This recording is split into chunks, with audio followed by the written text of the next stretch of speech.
اب قرآن مجید حق و باطل کی تمیز کرنے کے لیے کل میں نے ایک آیت پڑھی تھی کہ ہم امتحان اسی لیے لیتے ہیں لیمیز حبیب، تاکہ تمیز حق باطل ہو. اگر صرف یزید کا نام میرے ذہن میں اور اس کا کردار میرے ذہن میں نہ ہو، اگر صرف نام علی میرے ذہن میں اور کردار علی نہ ہو، بعض شعار جو واقعاً قوموں میں، یہ شعار کی بڑی اہمیت ہوتی ہے، جو سمبلز آپ بناتے ہیں اپنی قوموں کے لیے، سلوگنز بناتے ہیں کہ علی کا طرز زندگی منافقت کی موت ہے، یہ بہترین سلوگن ہے. مطلب اگر علی کی طرح زندگی گزارو گے تو منافقت کو موت آ جائے گی. علوی معاشرے میں کبھی منافقت نہیں ہوتی. کہ یہ قرآن کی آیت طیب طیبوں کے لیے، خبیث خبیثوں کے لیے، امام حسن نے جب صلح کی اور دربار امیر شام میں گئے، امام نے یہ آیت پڑھی اور کہا کہ ہم وہ طیب ہیں جس کا ذکر پروردگار عالم قرآن میں کر رہا ہے. دنیا کو خوف ہے کہیں مذہب علوی دنیا میں نہ پھیل جائے. تبھی جرمن کا بڑا فلسفر اور پولیٹیشین لکھتا ہے، کہتا ہے اہل غرب، اے ویسٹرن ورلڈ کے رہنے والوں، تم لوگوں کو بنی امیہ کی شخصیتوں کے پتلے سونے سے بنا کر اپنے جرمنی کے مین چوک پہ لگانے چاہیے. لوگوں نے کہا ایسی باتیں کیوں کر رہے ہو؟ کہ اگر یہ نہ ہوتے تو آج مغرب میں علی کی فکر پھیل جاتی، آج پورا ویسٹرن ورلڈ مسلمان ہوتا. یہ فکر تکفیر کہاں سے نکلی؟ یہ فکر داعشی یہ کہاں سے نکلی؟ یہ ظلم، یہ قتل، یہ غارت کہ مسلمان کی مسجد میں نماز نہ پڑھ سکے.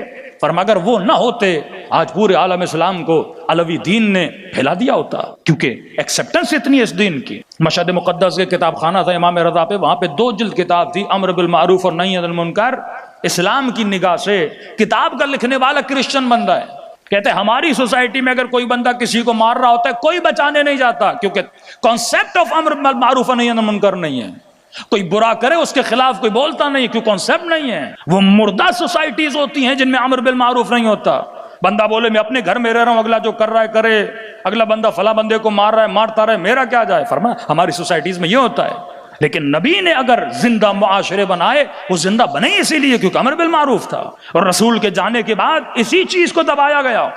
اگر کوئی حاکم پہ اعتراض کرتا تھا قتل کر دیا جاتا تھا، اسے باغی بولا جاتا تھا، اسے واجب القتل کہہ کر مار دیا جاتا تھا، اس کے مال کو، اس کے ناموس کو حلال قرار دیا جاتا تھا.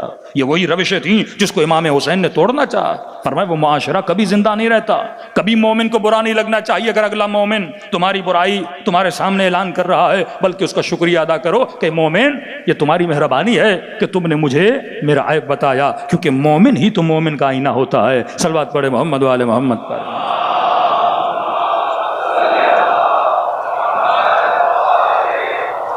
ایک دوسرے نقطے کی طرف اشارہ کروں کیونکہ بات میرے ذہن سے نہ نکل جائے. دوسری آیت میں نے پڑھی تھی شاید دوسری مجلس میں کہ وَمَن يُعَظِّمْ شَعَائِرَ اللَّهِ فَهِيَ مِن تَقْوَى الْقُلُوبِ. جب اللہ کی نشانیوں کی عزت کرو گے تو معاشرہ دیندار بنتا ہے. یہ بہت سینسیٹیو پوائنٹ ہے. جب عزت ختم ہو جائے تو ادب خدا ختم ہو جاتا ہے. آپ دیکھتے ہو ویسٹرن ممالک میں حضرت عیسیٰ کی کوئی عزت نہیں، کیونکہ اس معاشرے نے شعائر اللہ کی عزت نہیں کی. اور عزت ختم کروانے میں سب سے بڑا ہاتھ یہودیوں کا تھا، زائنس لوبی کا تھا.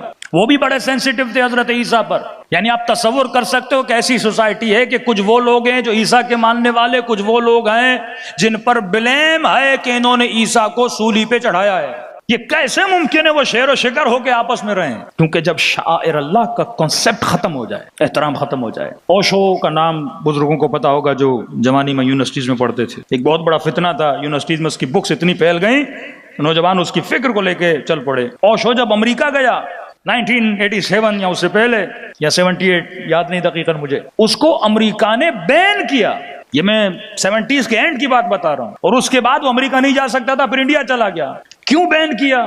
کیونکہ اس نے حضرت مریم پر اور ان کی عصمت کے لیے گھناؤنا الزام لگایا تھا، گناہ کی نسبت دی تھی جناب مریم کی طرف. اس زمانے میں اس معاشرے میں شعائر کی عزت تھی. اسٹیٹ نے ایک بندے کو بین کیا کہ یہ کرسچن سوسائٹی میں رہتے ہوئے کرسچنز کے شعائر کی کیا کر رہا ہے؟ بے احترامی کر رہا ہے، بے ادبی کر رہا ہے، لہذا اس کو نکال دیا جائے. اور نکال دیا گیا. اور اوشو کے جاننے کے بعد سوسائٹی ڈیولپ ہوتی گئی. ہالی ووڈ نے خود ایک فلم بنائی جس میں حضرت عیسیٰ کی طرف والیاذ باللہ زنا کی نسبت بھی دی گئی اور لوگ دیکھنے گئے اس فلم کو. ایک بدکارہ عورت تھی جس کے ساتھ دکھایا والیاذ باللہ حضرت عیسیٰ کی کوئی نسبت ہے. یہ شاعر اللہ کی توہین یہودیوں نے شروع کی تھی. تورات میں جو خدا سلیمان کا ذکر، جناب داؤد کا ذکر، آپ تورات اٹھائیں گے حضرت داؤد کا دل کرتا ہے اللہ سے کشتی کرے، خدا کو اوپر سے نیچے بلاتا ہے اور داؤد جیت بھی جاتا ہے. حضرت سلیمان کا قصہ، اپنے سپاہی کی بیوی پہ عاشق ہو جاتے ہیں والیاذ باللہ، اسے مروا دیتے ہیں کسی جنگ میں اور اس سے شادی کرتے ہیں. پوری نسل انبیاء کو دکھاتے ہیں والیاذ باللہ یہ نسل صحیح نہیں ہے. تبھی خدا بار بار کہتا شجر طیبہ شجر خبیثہ شجر طیبہ شجر خبیثہ. دشمن یہی تو چاہتا ہے کہ مکس ہو جائیں دونوں نسلیں، لوگوں کو پتہ ہی نہ چلے نسل طیب کیا ہے اور نسل خبیث کیا ہے.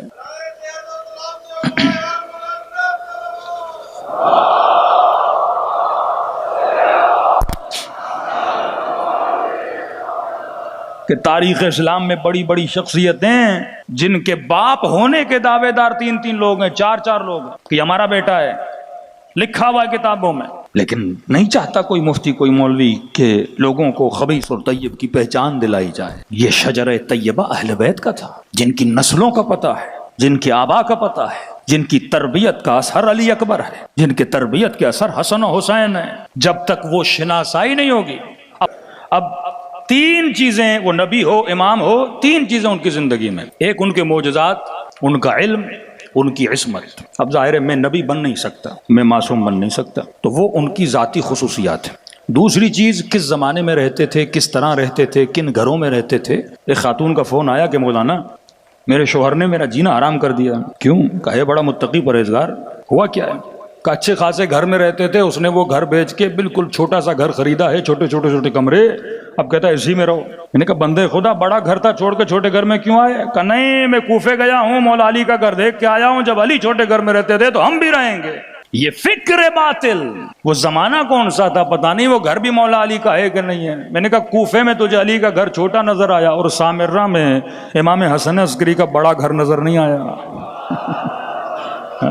یہ معیار تھوڑی ہے کہ صوفیاء کی طرح صوف پہنتے تھے، ریچھ کی کھال پہن کے آتے تھے اور امام رضا کو کہتے تھے دیکھ ہم ہیں تیرے بابا کی سیرت پہ چلنے والے، آپ نے تو بہترین لباس پہنا ہوا ہے. امام فرماتے تھے میرے بابا کا زمانہ اور تھا، میرا زمانہ اور ہے. مومن حکیم ہوتا ہے، صاحب حکمت ہوتا ہے.